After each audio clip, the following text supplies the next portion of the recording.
The Austin Major begins in just a few days, and as we all get ready for the action to unfold in Texas, there is one cloud hanging over this entire event.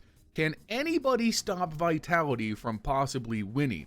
That's what we're here to sit down and figure out, and once again, I am not alone. I am being joined by Why Not, who is a caster in the community. Tony, how you doing? Very good. Pleasure to be here as always. Pleasure to be a part of the process. For sure. So we're going to sit down today. We're going to talk about the 5, maybe 6 teams who might have a chance of beating Vitality. Realistically, nobody should be able to stop this team if everything goes right, but it's fun to sit down and speculate, because Vitality are by far the best team in the world, and we all would like to see them complete the era, but it would be hilarious if they fell short. Let's go ahead and figure it out. Before we do, though, make sure you guys take a second, leave a like, leave a comment down below, and subscribe to the channel if you haven't already. Helps out immensely the YouTube algorithm, as well with helping me reach 10k subs by the end of the year. And lastly, let's go ahead and thank today's sponsor. This video is sponsored by Skins Monkey, a CS2 trading website. You put in the skins that you want to trade, you select what you want, you use my code LionHeartZ for up to $5 off, or click the top link in the description, and boom, new drip. Nice. You can also use my code for a 35% deposit bonus if you want to buy with real money. And they have a free section with cool giveaways. So check the top link in the description, use my code to buy 15 Dragon Lores to let them know I sent you their way, and thank you to Skins Monkey for sponsoring this video. Hey guys, a little addendum at the beginning here. This was not supposed to be as long as it came out initially. I was ideally hoping for this to be around 25-30 minutes, but then me and Tony went a lot deeper on this and ended up being about an hour, which means this pretty much became an informal podcast. As such, there's pretty much nothing on screen, just some background screenshots of maps and stuff. I'll be putting the tier list occasionally up as we get through the sections, but feel free to put me on the other monitor and listen to me and Tony yap for the duration of this video. Chapters are always in the description if you want to skip around. Other than that, I appreciate it. Let's go ahead and get back to it. Okay, so this video is going to be pretty loose. We're just going to list out the teams we think might beat Vitality, put them into a tier list, and then riff about those teams one at a time. Our first tier is going to be the S tier. These are the teams that have the most defined shot at taking down Vitality in a grand final situation. We're not necessarily worrying about the brackets here. We're under the assumption that Vitality are going to make it all the way to the very end. This is the major grand finals, a single best of 3 for the title. Who can beat Vitality? With that being said, the very first team, and I think the best team available to beat them, is going to be the Falcons. So first things first, Tony, how do you feel about Falcons' odds going into this major? Yeah, well, going into the major, I feel like we've always kind of been building up this storyline ever since even the rumors of m0NESY joining, that they've always been a contender for what could possibly in the future be a top 2 team, again, prior to m0NESY's pickup. But, you know, now that we've seen him, listen, we all expected m0NESY to be good, but I don't think any of us were probably expecting them to be top 2 numbers like this quick. But yeah, I guess if we're talking expectations, you have to just kind of look on the history of this, and, you know, yet to lose to anybody but Vitality at these deep stages of the groups. And I think that if we're going to talk about their expectations, I'm expecting off the rip, just based on what we've seen with m0NESY so new, probably a finals appearance, I would say, is probably pretty fair. Yeah, and I think if we get into that kind of grand final situation, I think it's going to be a lot different than their earlier roundabouts. Obviously, the major format's not ideal. No one's happy about it being a best of 3 final after so many great best of 5s this year. Sure. But best of 3s are so fundamentally different. The big thing for Falcons I think gets better is they can kind of hide their map pool a little bit more. Obviously, I think the biggest concern is that Nico hasn't quite been Nico these last couple months. And I think if you can avoid something like Nuke specifically, suddenly your odds get a lot better against Vitality. Yeah, and I think that also, when you talk about being able to hide your map pool, comes down to the fact that I think Falcons, well, sure, it's nice to maybe think that they're honing in on what they think their focus should be as far as strengths over their opponents as well as strengths in their own right. What kind of scares me is that I don't think there is just one map that I can say Falcons should 90% of the time be winning, right? But in a best of 5, that's where I think not necessarily having such even footing on all maps might actually make it better for them. But it's hard to say because, I mean, the best of 3 is the best we've seen Nico in the semifinals of Dallas since adding m0NESY or before against this Vitality team in a LAN setting. So I don't know, maybe they feel a little bit more comfortable in that regard. Maybe that's where Nico has a little bit more, you know, seance in his mind to be like, well, now I kind of know what I need to do here and there across the map, whereas in a best of 5, it gets a little draining. Yeah, I say if they have anything close to like a must-win map or a map that they're favorited on, it's probably Dust 2. It's been their best map these last 3 months off the top of my head. Unfortunately, the reality is that it's also arguably Vitality's best map. So I would assume that Dust 2 gets played. It's like whatever comes next. And if I'm That Falcons, or Train. Yeah, I think Train is possible. I don't think they'd want to play it in a best of 3. I think Train's just one of those like compromise maps that they both enjoy playing in like a best of 5 scenario over something like in Anubis, for example. Maybe. I think the Falcons have actually been practicing it a good bit more recently, especially now with Mondesi in the fold, whereas with Dexter came a little bit more naturally as one of the newer maps that everybody was kind of on the same space, right? But yeah, Vitality have been picking it more recently than Falcons have, even against one another. That's something I think Vitality might even be getting into the heads of their opponents a little bit on, weirdly enough, and that could be a problem. But I want to bring up a point about 2 players in particular, right? Mondesi being one, obviously a player that you could say, yeah, he's really good, but something we need to note is that he's out-opt ZywOo in terms of the number of op kills in every single time that they've met on a stage game so far. That is really, really impressive to me. Also considering that, ZywOo isn't always going for the AWP for one thing. Mondesi's a little bit more of a specialist in that regard, and that's fair. But that's definitely a determining factor and an X factor for a team like this Falcons that can say that consistently speaking, the AWP will have its impact, right? That's something we've yet to see falter. And again, on top of that, in a losing final, in a losing best of 5, TeSeS was the best rifler in the server at Melbourne. That is insanity to think that it's even come close to a world where Nico, Rops, and Flames even are in the same server as TeSeS, and he's the one taking over the board. If he can come even close to that level, and we can see Mondesi integrated even deeper into this roster, with Nico continuing his Dallas form, that's really, really the biggest core talking point I think we have moving forward. Yeah, for sure. I think TeSeS is unironically maybe the most important person in this series, because he's going to be doing all this legwork on T side to create space and open up for Mondesi and Nico to kind of feast. If TeSeS is not winning these opening duels, their T side is going to just get punted. Like, there's no way around that. Like, getting through onto the bomb sites on Vitality is hard enough to begin with, which kind of brings me kind of back to the map pool for a second. It makes me really think that if there's going to be like a third map decider, I think it's going to be Inferno. I think both teams are going to want to play Inferno in a best of 3 scenario over pretty much every other map, assuming that the first 2 are probably going to be Dust 2 and Mirage. I think on a map like Inferno, TeSeS, that entry work up B with Nico behind him, that could be the thing that really kind of defines their ability to get ahead in that matchup.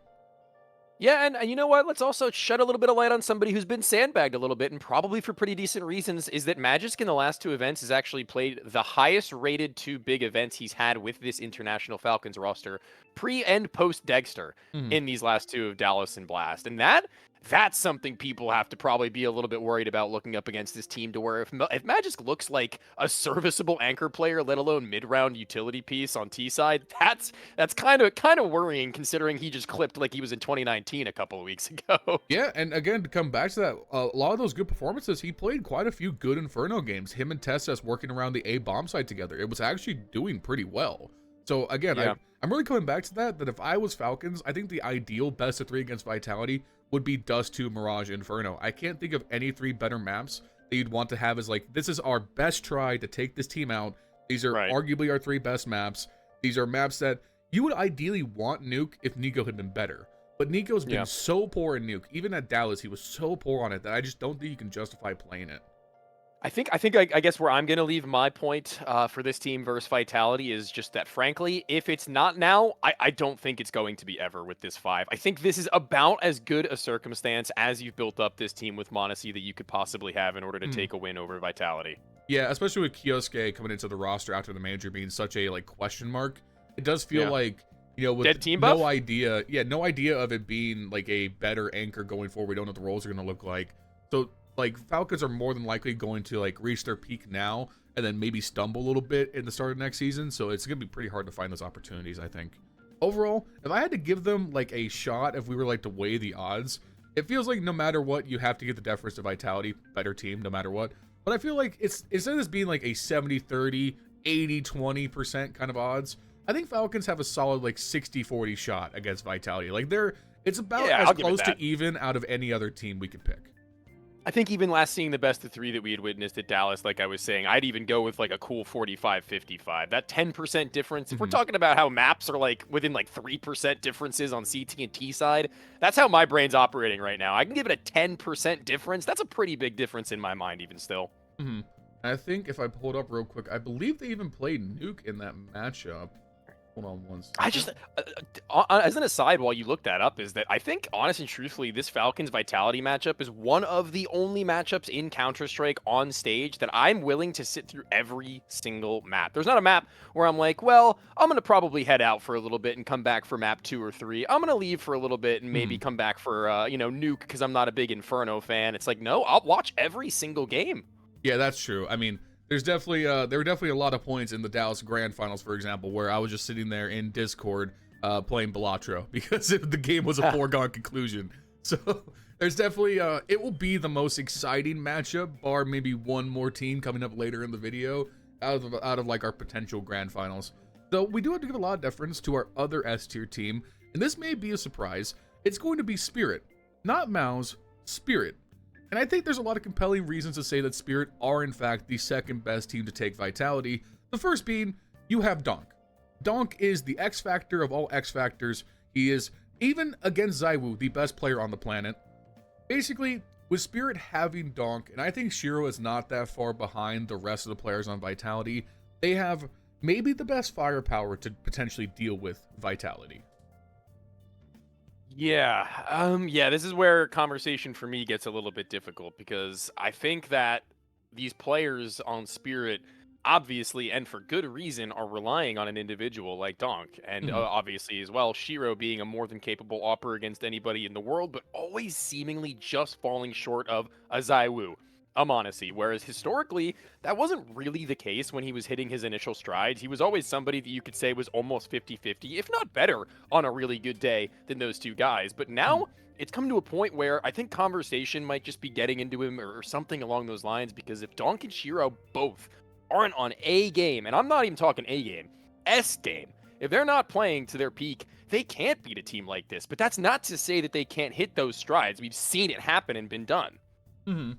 Yeah, I think probably the most compelling thing to me is that while we're talking about Vitality or maybe one of the most well-rounded rosters to ever play the game, Spirit are obviously going to play far more lopsided. I think that's absolutely fair, but I don't think the supporting pieces for Spirit are as bad as we make them out to be. Definitely not. I've historically have been a Zontix hater, especially when they were slumping last year. But I've really come around on him. I think especially as of late, he's been definitively the third best player. And not even just like in the sense that like Magix and Chopper are bad. No, Zontix has been good. Like I brought up this on Skybox Edge, I'll put it on screen. Zontix versus Mezzy, both the anchors, both kind of the supportive pieces of their respective teams. Zontix has been definitively better than Mezzy, at least for like the last 3 months.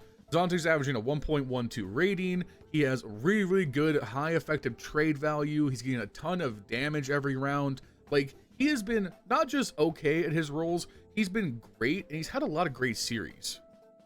I guess the weird, I guess it's a problem, but it's also a good problem to have, and I'll add on to that. Zontix being what is effectively their second best rifler in many instances is net good.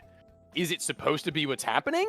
Probably not, but definitely good to have in a player whose roles aren't always the easiest in, the widespread world that is Counter-Strike. Being able to fill yourself into positions that are always multi-kill, possible, but probable, if not likely.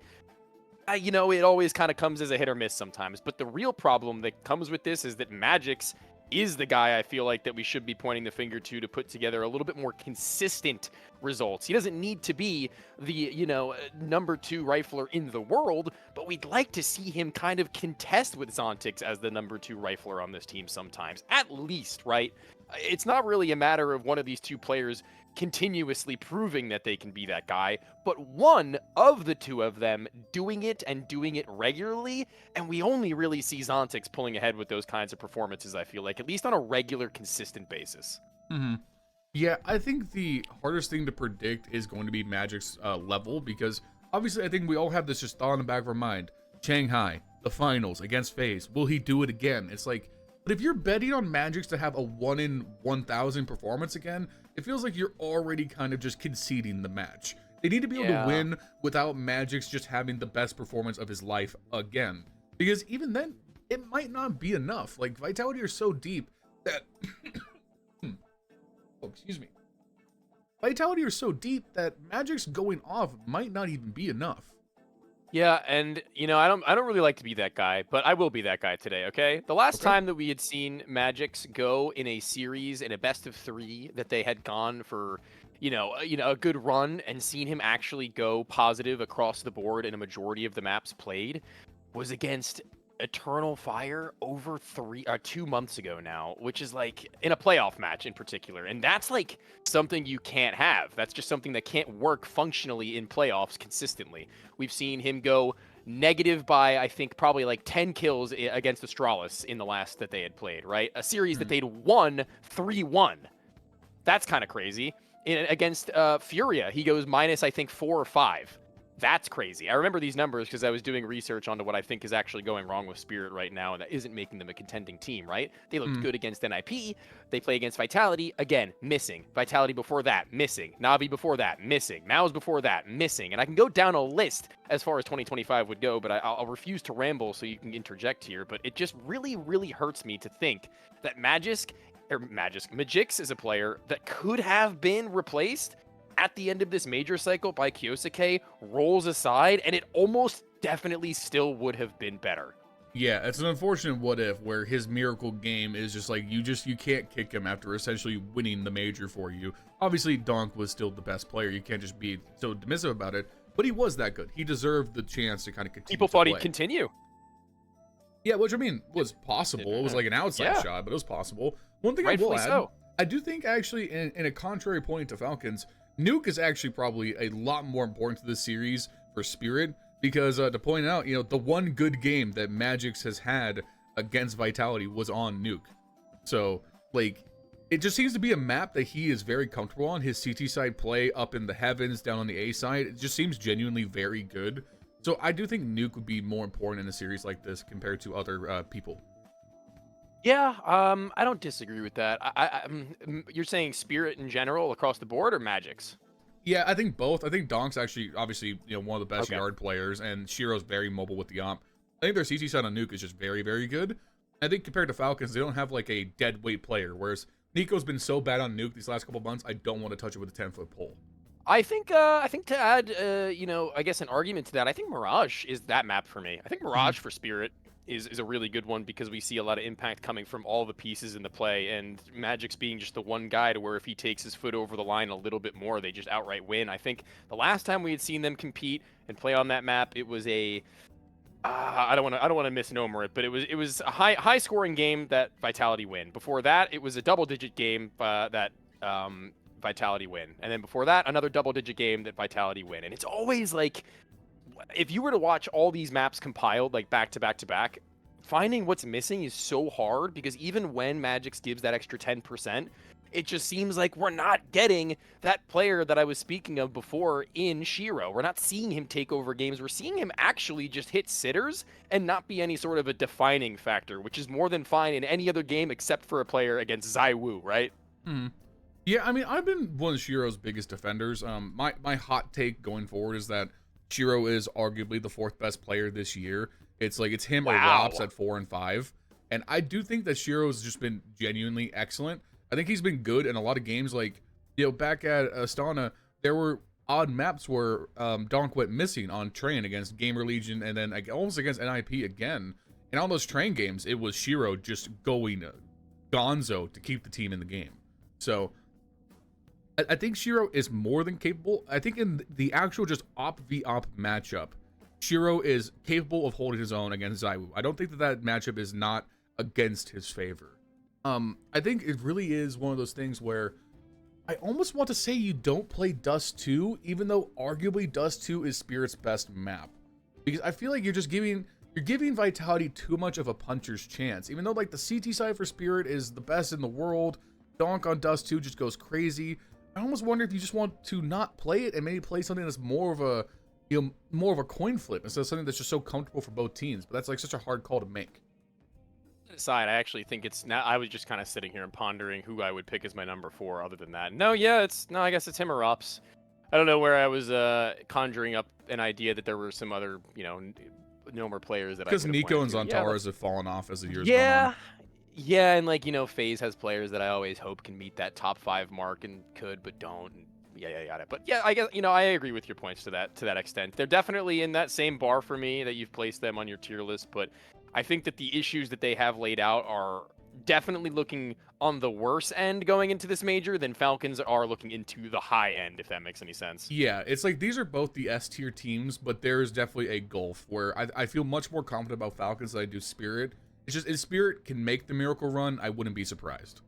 Yeah, it's like Falcons are answering questions in a positive manner lately. Like if it was like a multiple choice, they're on the right track. They got the one that was meant to trick you on the test, and Spirit unfortunately just kind of closed their eyes and circled whatever box and hoped that it was the right one. Well, and that's kind of, I guess, the best analogy I could give to this right now is that if they circle the right box with their eyes closed, they can definitely do it. But that's like a 1 in 4 chance in my mind. Oh well, no. As we all know, the secret to doing well in your tests is to just not study the night before. At least that's how Chopper thinks. Boot camps are not necessary. So apparently the no boot camp buff will power them through this major. At least that's supposedly what they're thinking. Yeah. So I guess moving on, the hottest take of this video is that MOUZ for me, they're better than all of the other teams we could possibly bring up, just in terms of the fact you have to give deference to their performance this year. But MOUZ are like the number one team I would pick to lose to Vitality. Like in terms of just weighted odds, they are A+ because they've made the grand finals, and I think they can make a deep run through every part of the major. If MOUZ come into this finals against Vitality, it is a foregone conclusion. Yeah, I mean, it's kind of been beaten like a dead horse a little bit. Like we've already heard literal interviews coming out from, I believe it was Spinks, saying that we don't have two superstars, we have 5 stars, right? We have 5 players in their roles who are just really good and stable. And that's great. That'll make you a top 3 team, right? That's cool. And that's, in terms of like a career and in terms of a legacy, thumbs up to you. That's a really good place to be, and nobody can shame you for it, right? But with that being said, what's the next step? What's the future of this team if that's where you're satisfied with being? Because realistically, right, let's give them the benefit of the doubt. If 3 of those 5 stars give an extra 10%, then maybe they can take 2 maps off Vitality in a best of 5. 1 and get close in a best of 3. But realistically, we need like 4 of them, if not 5, playing their A or S tier game compared to what I was saying about Chopper, or rather Shiro and Donk. That's the kind of effort they need to give for me to say, yep, I think they can do this, because I've not yet been able to really say that. And ever since, they had Dexter. I would go even a step further, and this might be the meanest thing. Beyond? Yeah, this might be the meanest thing I say in this video. Both Xerxin and Torji can play the best games of their lives. They would still need Vitality to underperform. Yeah. I just don't think they can do it. I think Xerxin and Torji are incredible players. They're top 20 players, but there's levels to this shit. ZywOo and Rops are just on a different level in terms of star impact. And then, unfortunately, I think we've seen it. Like, this is a close parallel to Astralis and Liquid. MOUZ play Vitality's Counter-Strike, but just slightly worse. And I think that comes down to Brolin not being an experienced enough IGL. You could see how frustrated they were at Dallas. Like, it looked like they had no options. Like Dallas is pretty much exactly what you should look towards as proof that they cannot do it. It's going to be in the back of their minds that they had no chance just a couple weeks ago. What are they going to have now? Yeah, if I were to make like a flowchart, right? A flowchart of players on MOUZ, or rather a flowchart of players on Vitality that I think MOUZ can outplay individually, right? Whether that be mechanically or just in gameplay, right? I would say I think Spinks has a really good chance outplaying an Apex, a Flames, or a Mezzi, but will never be able to get the drop on ZywOo or Rops as far as his game style would go. And we've seen that. He's actually been pretty well composed against his old team. Yeah, he's actually the player who's held up the best in their matchups.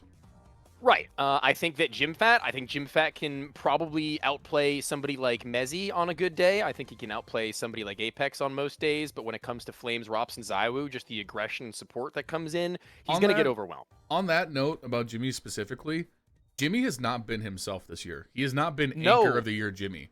I would make the sincere argument that Mezzi's been the better anchor. And that's, I guess, let's also give a little bit of a nod to Rops here as a player who's kind of balanced that out too, to where it was previously kind of just one anchor, it felt like, on that team with Magisk. And then once he was gone from what was once Anchor of the Year, it was like, well, who's going to replace him? Yeah. And Jimmy was in that conversation. There's also Spinks stepping on Mezzi's roles, which I think limited him last year. Of course. Mezzi's just kind of flourished as a supportive piece for the team. But yeah, the greater point that I was going to make with this last player is that Xertion, he's a player I think could probably also regularly overwhelm an Apex, maybe a Flames, but Mezzy, like you said, has actually been more than ready for whatever comes his way, it feels like. And that's where I'm drawing my lines at the end of this all, is that Jimmy should, in theory, on paper, with the ceilings we've seen him hit, be able to outplay one extra player than that. Xertion, same story. Those are two players that simply can't compete with like a majority of this Vitality team in their playstyle, where Brawlin, you can't expect him to do that, really, frankly. You can maybe expect him to get over like Apex, but other than that, let's be real. He's the in-game leader. He's also had one of the hardest roles in this team. Yeah. And then Torzy, unfortunately, just isn't ZywOo. And that's a shame. He's been playing phenomenally. He could probably, you know, out-op any number of these riflers on a good peak, but ZywOo, good luck. Yeah, it's just levels. It's hard. It's just levels. Hard. There is levels. Yeah, it's like, you know, you can be one of the best three-point shooters in the league, but you're matched up against Steph on the other side of the court. Like, no one finds that when none of these players daylight. Can kill 3 of the 5. Yeah, when none of these players can kill 3 of the 5, that's where you're like, I also think the mental is a factor. I think the mental for MOUZ is weak. I see what these players are saying about the crowds are booing us, the crowds aren't on our side. I watched like their demeanor on stage. Like, the thing that was so remarkable to me when they first formed this roster was that their communication looked like some of the best I've ever seen in a live match environment. Like, every player was communicating constantly. We would hear the comm snippets. It's not just Brolin, it's Torzy, it's Xertion, everyone communicating and picking strats, how they're going to approach the round. And then you watch them against Vitality, and they are stone silent. They look so in their feelings about how they can't do anything here. I think they're going to get into a round. They're going to have like a close round, and then ZywOo's going to do some miracle shit, and that's just going to blow their mental out. And they're going to be on stage, and they're going to crumble. I think this team still has shades of the fact that they were a choking unit less than a year ago. Yeah, I'm trying to just imagine what the goalpost for this MOUZ team is. There's no win condition. I cannot find a win condition. I think I could almost argue a win condition for every other team we're going to mention. I can't find it for MOUZ. Here's my, I don't even call it a silver lining, a bronze lining, I guess. If, and I'm saying if, they choose to sit with this 5 for after this major, let's say even into 2026 even, and they just chill and they just grind and they keep playing. If they try to outlast other teams, that's one thing they can do. They can do that. There is a real world where they simply use the longevity of their young, talented, still growing in some capacity players to just wait it out, right? That's something they can do. And it might even be a wise decision, but that's also going to come down to the mental of the players, right? There's going to come a time where Apex might just not have it anymore like that. He might just not be calling up to the meta. He might not be fragging up to the level of expectations that these guys want. He might not be as motivated as people want him to be at some point, and that's okay, right? That's actually not a bad way to frame it. That's a big if. This MOUZ team could be like this generation's Virtus.pro, where they just stick with this roster for like 3, 4, 5 years or whatever, because they're all very similar age. They're all young. I don't really see MOUZ wanting to sell any of these players.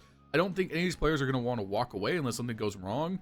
And then unless FaZe come knocking on the door and Jimmy is like, I'm out. Yeah, sure, but I mean, Jimmy also re-signed at the end of last year, so like, I don't think any of their contracts are coming up soon. This is a team that, in a day and age where it feels like teams have a very short half-life, I would assume this roster just stays together for an extended period of time, and because of that, I think they'll maintain this very like high-level consistency. And there's no reason to expect they can't capture a championship here or there, especially if Vitality, you know, become mortal at some point and start losing games. Which is going to happen. This just isn't that time, unfortunately. Vitality are going to lose eventually. That is a foregone conclusion. Inertia exists. They're bound to lose a match. And then MOUZ can suddenly be a more interesting conversation. But at this major, no, I think I put them in A+ because you have to give deference to the fact that they have a very, very, very real shot to make the finals. They're one of the best bets in the playoffs up until the final match. And I think with that, we're going to move on. Now, our next tier is not B, C, or D. It is the fucking maybe tier, because we are now in the weeds. These are now just, me and Tony are pissing into the wind, and we are trying to read the tea leaves. So this section should go, hopefully, a little bit shorter. Now, the first team in the, I don't know, I guess they have a chance tier, is going to be the Mongols.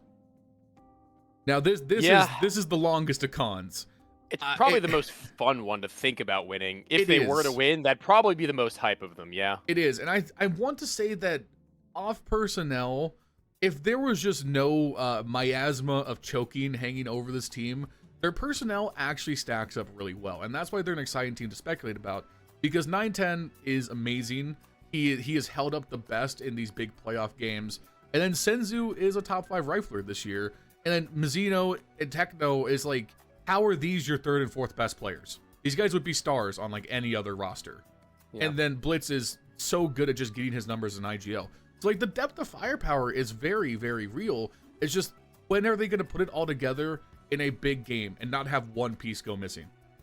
Yeah, they went from, I mean, for people who might not have been watching for all that long, they went from this team probably towards the end of 2024 who was, you know, regularly beating tier 2, competing against tier 1.5, and still really out of the range of being able to say they can do much of anything against tier 1. But then they started to pull away with maps. And that's where we were like, okay, well, that's a little weird.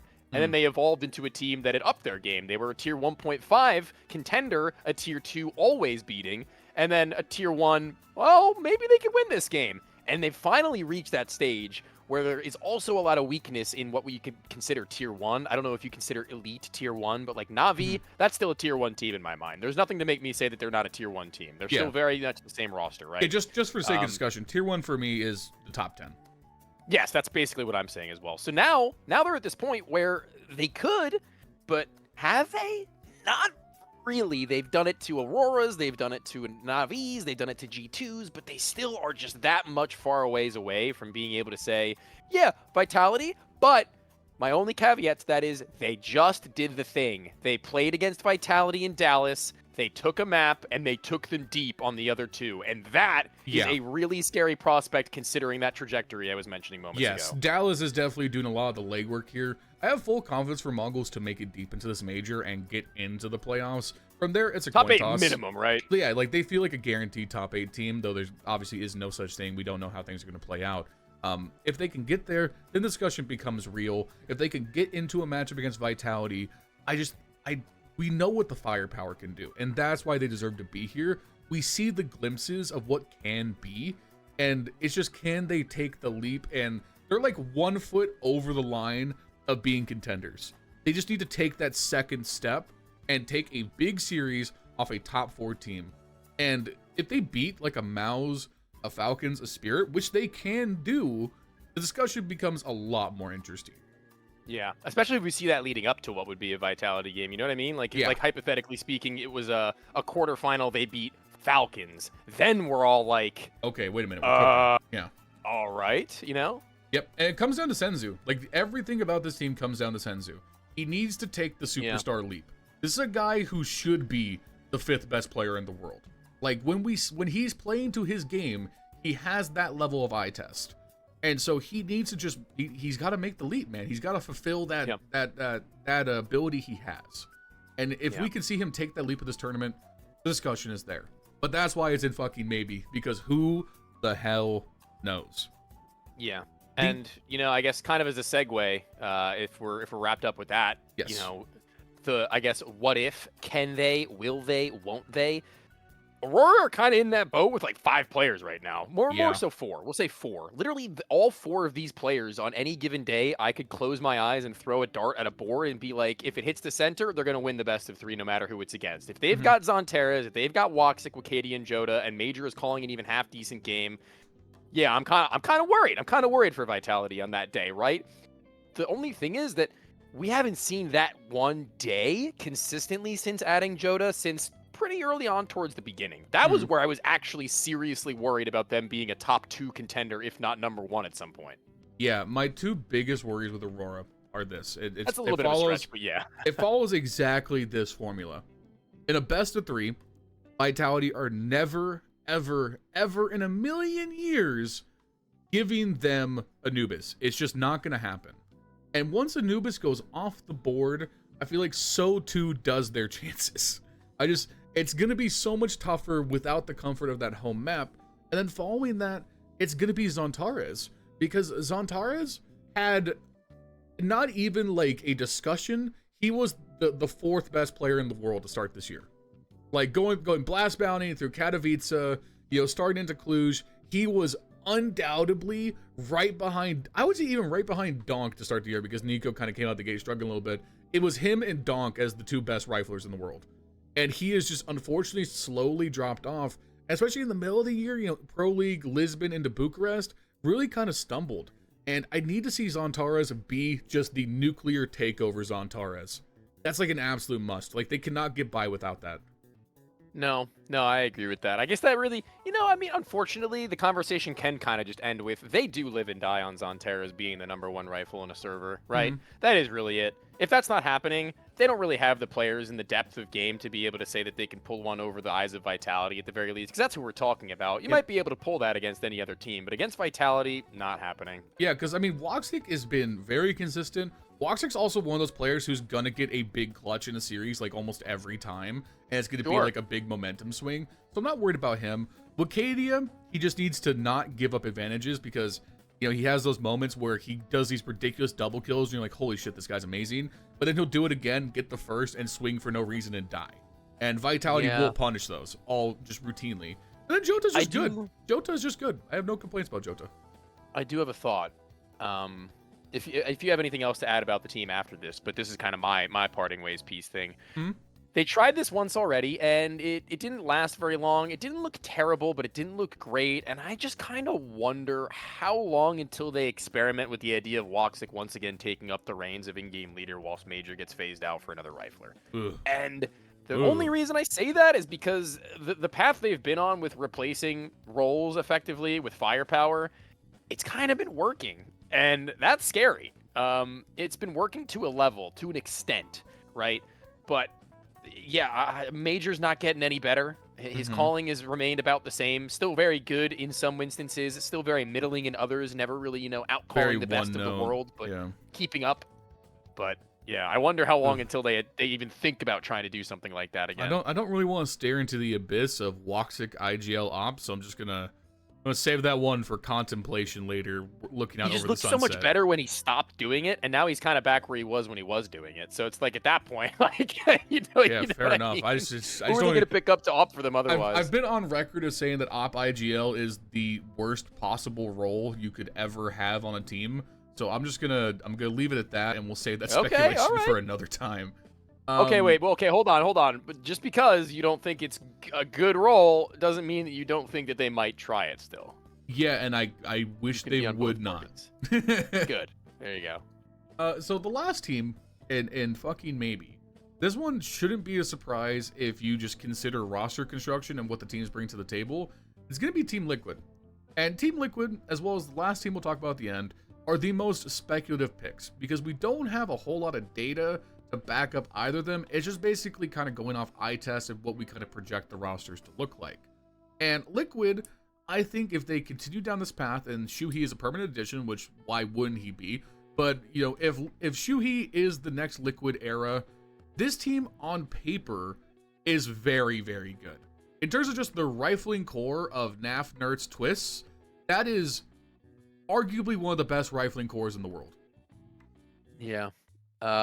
We talked about this a little bit previously before even discussing coming on to this, but I think the future of this team, based on especially that interview that NAF had recently about Liquid reassessing after the major where they want to go with the team one more time, I think NAF and Ultimate and NERTZ are definitely all in question, but I think as far as like a future vision would go, I think you need to reassess roles, including NERTZ, Twists, and Shuhei as your core, and really, really keeping your eye on Ultimate and NAF. Not because NAF inherently is very bad or anything like that, but because he's also spoken about how he's given up a lot of his favorite roles, this, that, and the other thing. And the problem is that NAF is a player that for the last probably 5 to even maybe 7 to 10 years, like this guy since the beginning of the rise of his career, right?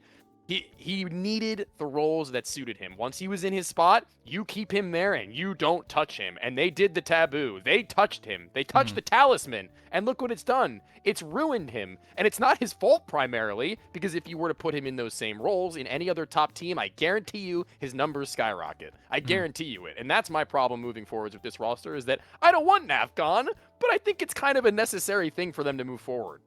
Yeah, I want to believe they can figure it out. just because I give a lot of deference to Naf being a player who can adapt and kind of do what's best for the team. I've always likened him to a North American Reign in that sense, where if I was going to build a roster from day one, like star players aside, one of the first people I would choose is Naf or Reign, because I know they are going to give me a steady, high level of output. And I do believe Naf can pull things around in this iteration of the roster, especially at a major, because he's good in majors. Like he's never been one of those players to really drop off significantly.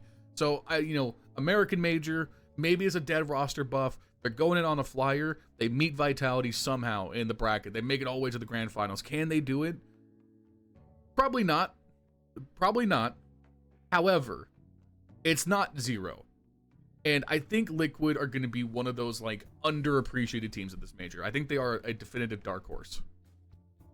Yeah, I would say that's pretty fair. Also, credit and benefit where Shuei hasn't had a lot of time. You can't just throw an IGL in and then expect him to come off the rip with some major performance, right? Mm-hmm. But now we've given him 3. We've given him 3 tournaments. We've given this team 3 tournaments, 3 big events, no less, in this year with him in Bucharest, Melbourne, and then most recently Dallas. And here, the major, the big stage, that's where the pressure is going to be on the most. That's where these players are going to be feeling it. I can only assume, at least, maybe these players who haven't been around on stages for very recent a time, your Nerts, your Ultimate, your Shuei, Naf and Twist's pretty stoic guys. Ultimate also doesn't really seem to care, to be fair. But even then, I think that we're going to need one of those Shuei performances at like Blast Paris 2023, where he's just bringing all the guys together on their A game, mentally keeping them fortified as far as a match would go, and then go game by game, because that's the kind of best game we could possibly see from these players. These are the kinds of guys where Nerts, Ultimate in particular, they get the ball rolling individually. You probably don't see them stop very soon, right? They're probably going to keep that up for at least a series.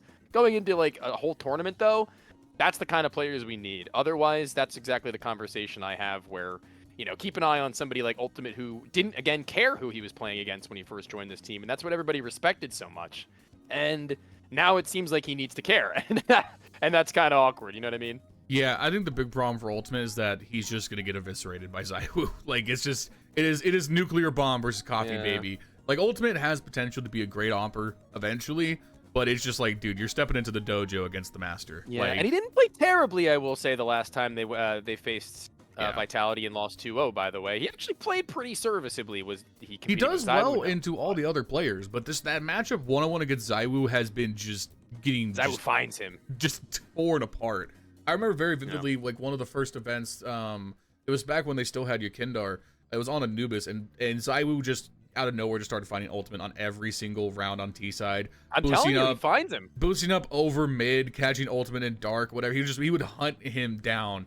It's like, I'm putting you in the torture chamber. You are not allowed to escape. It's definitely, I would say, out of all the teams we're going to talk about, Liquid are the most outside shot, but I think it's still important to kind of throw them in there. 1, because it's interesting, and 2, because I don't think it's literally impossible. Like, at this point, every other team you could possibly suggest, Na'Vi, whatever, no chance. Like, absolutely no chance. So, with that being said, there is one more team, and this gets a tier on its own, because we don't know what to expect. This team has not played a tournament with this lineup literally ever. It's the one hope and a prayer. It's the Hail Mary. It's FaZe. I love FaZe. Love FaZe, dude. This is the end of this video is just gonna be fanboying. All right, listen. All right, I'm guilty. You can close the video now if you were expecting us to bash the GOAT. Okay. Yeah, exactly. If you're a ZywOo fan, you need to look away now because we're about to do tricks on it. This has 3 of my all-time favorite players. It's Rain, Kerrigan, and Simple.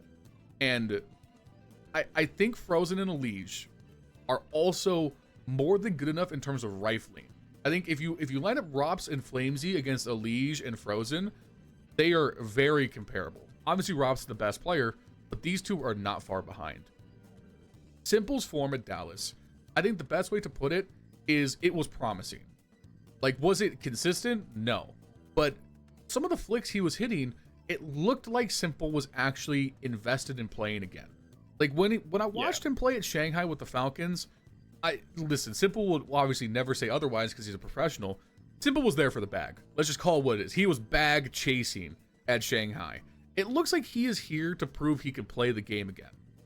And if we get 80% of Simple, which I don't think is unreasonable, if we get 80% of the player we know he is, that is already miles ahead of whatever Brokey might bring to the table, that automatically gives you a shot.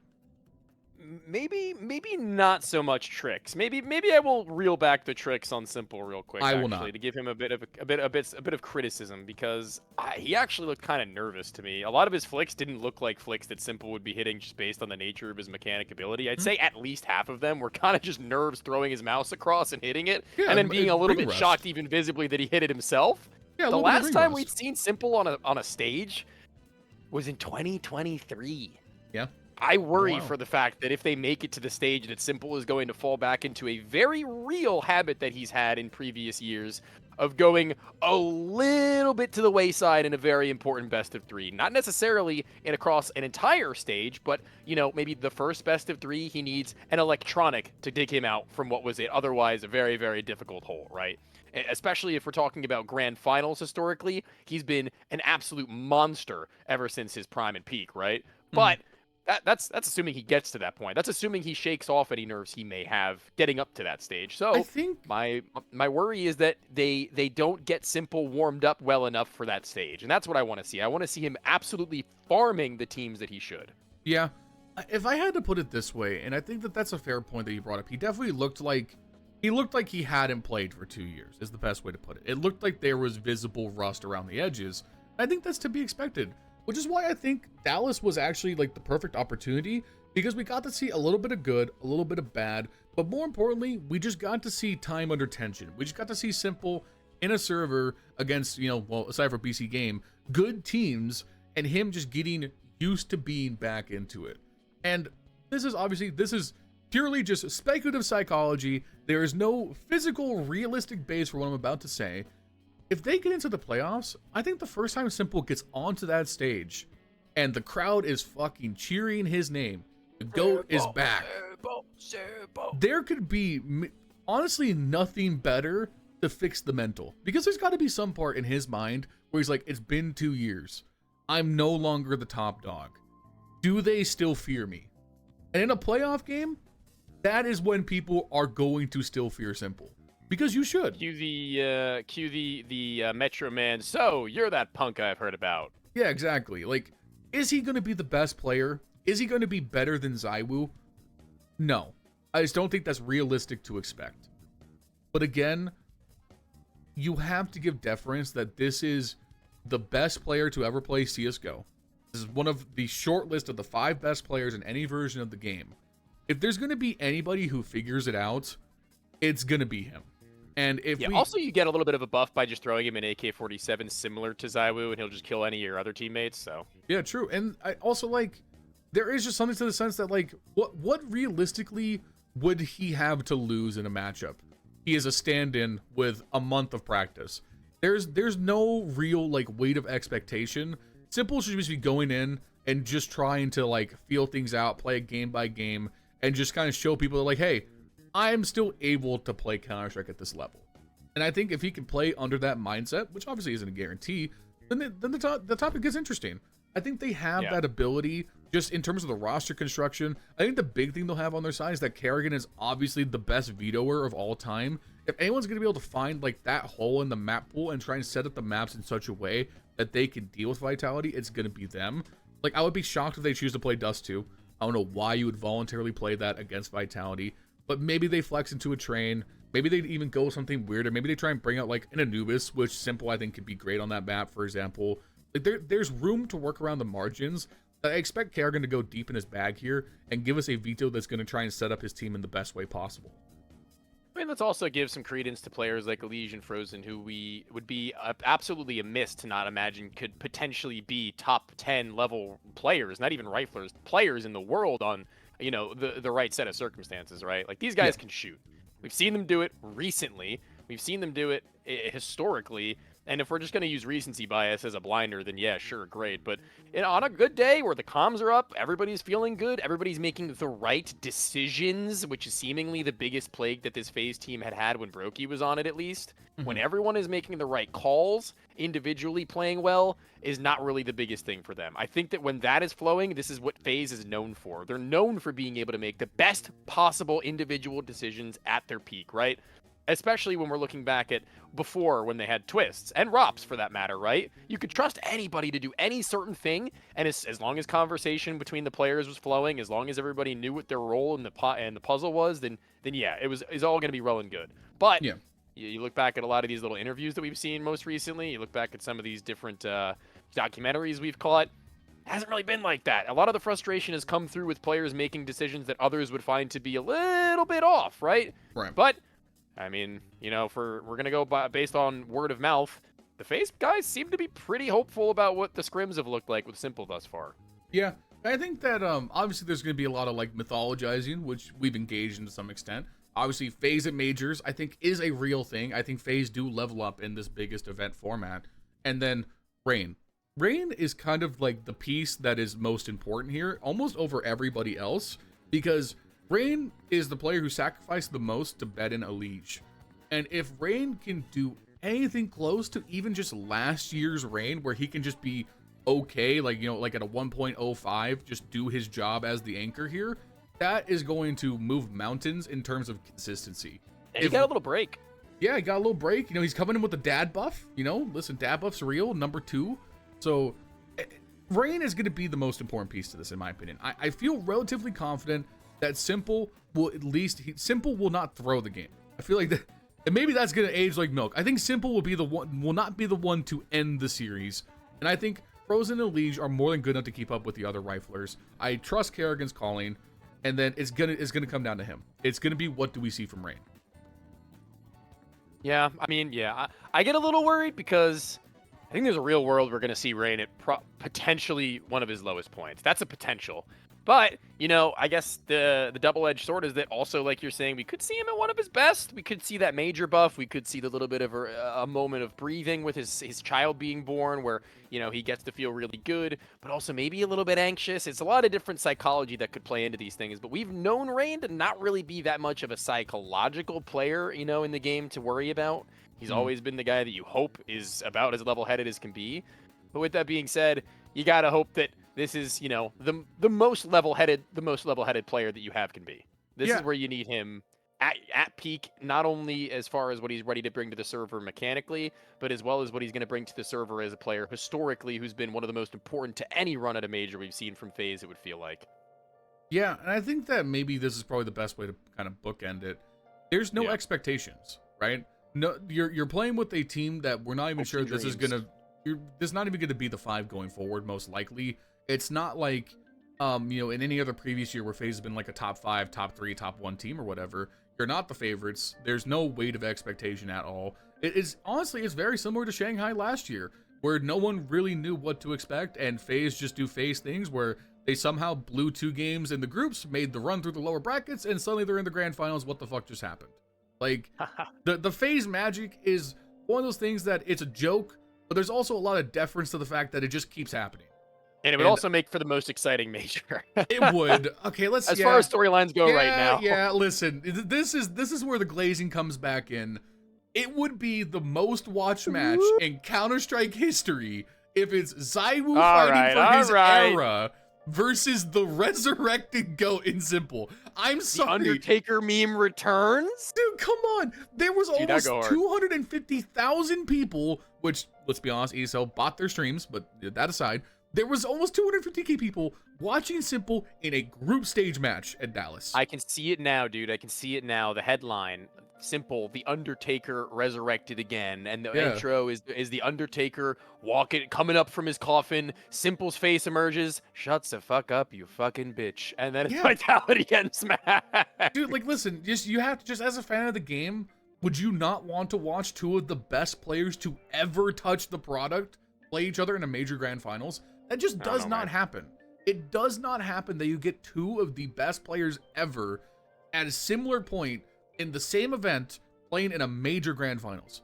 Like, it just doesn't happen. So it would be like, it'd be the fan fiction. If the script writers were really working overtime, it would be FaZe and Vitality in that fucking grand finals. But probably not. But it's fun to speculate about. So I think that's honestly probably a good place to end it. Do you have any final thoughts about any of these teams, Tony? No, just kind of as an aside, I guess, is one, thank you for having me. I do appreciate being able to, support you on these kinds of endeavors. But as an aside, I think actually a cooler major final for me would be Falcons phase, and one of them beats Vitality in the semis. I think that'd be more cool. But oh god, I just can't imagine if Kerrigan denies Nico. Kerrigan denies Nico Simple another modesty. major.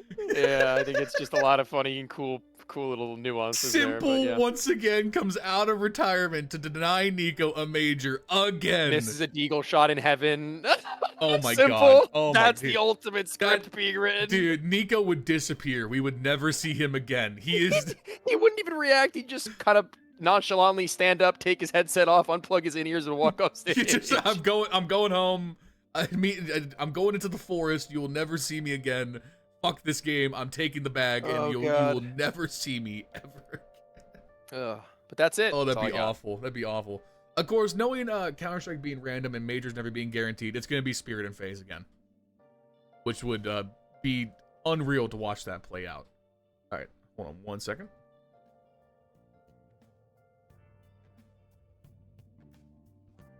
All right, so we're going to go ahead and wrap it up there, guys. First things first, and the top links in the description are going to be links to Tony's YouTube channel as well as his Twitter. Please go over and support him. Me and him have been working behind the scenes for a while now on some projects you might be seeing soon, so keep an eye on that space. Tony's fantastic. It's been really fun to work with him, and I'm glad to have him on the main channel here doing a video for the first time. Tony, do you have anything else you want to shout out? Nope, lovely people that the audience you have are, and I hope that everybody continues to support both Lion and hopefully myself if I see you real soon, wherever it may be. For sure. All right, guys, that's going to be it. Make sure you show me some love here by leaving a like, leaving a comment down below, subscribe to the channel, 10K by the end of the year, like always. Thank you to Skins Monkey for sponsoring this video. Check the top link in the description. You go to trade on their website. Get up to $5 off on a trade up to $100 in value, and lets them know I sent you their way. So thank you to Skins Monkey. Thank you to my channel members, Justin, Jesse, Furley, Milan Berta, Bubblesj, Dr. Cocktor, Patatas Kaftesi, PTR, B1 Games, Cody Foxworthy, Justin Vander Veit, I'm Flashbang, Snowy White, Rowdy, Patatas. Oh, god damn it, I always fuck that one up. God damn it. Rowdy, Vergil'sPlasticChair, and Sid Pro 12. If you want to become a channel member, you can do so in the link in the description down below for $5 a month. You can take a video just like this, as well as a custom role in our community Discord. And lastly, follow me on Twitch.tv/LionHeartZ. I'll see you guys soon with another video. Peace.